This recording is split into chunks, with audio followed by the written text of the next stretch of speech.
Man, this is really heavy. Can I borrow a pencil? Like such a mess. Nothing to see here, folks, but my #1 pet peeve. Hi, this is Amy Baez, pediatric occupational therapist and founder of Playapy, coming from my home to yours with an episode of tips and topics. So it is back to school season, and today I have some tips for you that are going to solve my top 4 back to school blunders.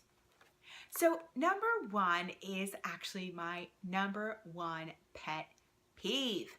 I am so disturbed every year when I see these composition books put on every kid's back to school list. It drives me in particular a little bit crazy for the very little ones, and that is because these notebooks have really small lines that aren't really meant for those 5, 6, and even sometimes 7-year-olds. They're just too small. Okay, so what I'm going to suggest that you do is to create a different line system for your child using markers.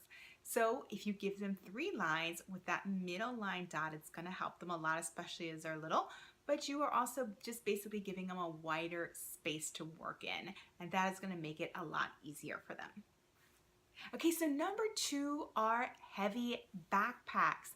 I can tell you that these backpacks, I have one here, are huge sometimes. And what we want to consider is whether the child is holding something that is going to be too much for their back. You know, your child's backpack should not weigh more than 10% of their body weight. And the strap should also be not hanging very loosely. The backpack should be very snug up against their back. This is such an important issue that there is actually a National Backpack Awareness Day, and it is in September. So I want you to really think about this for your child. Make sure that they are not carrying a backpack that is too heavy for them. Okay, #3 is going to be lost pens and pencils.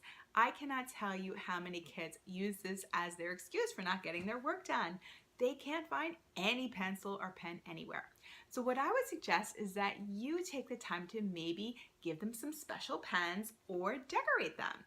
This is a simple little pen that has a fake flower hot glued on the top by just removing the cap, and it's wrapped with some floral tape. This draws a lot of attention to the pen, but what it does is that it makes it special, and kids know that they just can't take it and it go unnoticed. You can also just decorate some regular pencils with some magic markers, create some nice geometric designs, write your kid's name on it, whatever you gotta do, but just make it a little more fun and special for them. Okay, last blunder are pencil shavings. Man, those pencil sharpeners can make such a mess when they open and explode all over a backpack. So if you have a pencil sharpener that is larger, maybe it has a dome on the top. That dome often detaches very easily because, let's face it, these are very cheap material. So what you can do is put some Velcro on either side of the sharpener so that there is a strap that a child has to remove in order to open it. And that makes it a lot easier for kids. Okay, so there you have it. You have your 4 tips to solve those 4 back to school blunders that may be driving you crazy this school year. I hope you find this information helpful. If you have any other ideas to share, please add them to the comments below and share them with the Playapy community. In the meantime, I hope that you subscribe to this channel, check us out at playapy.com for more information, and hope you have a playful day. See you soon.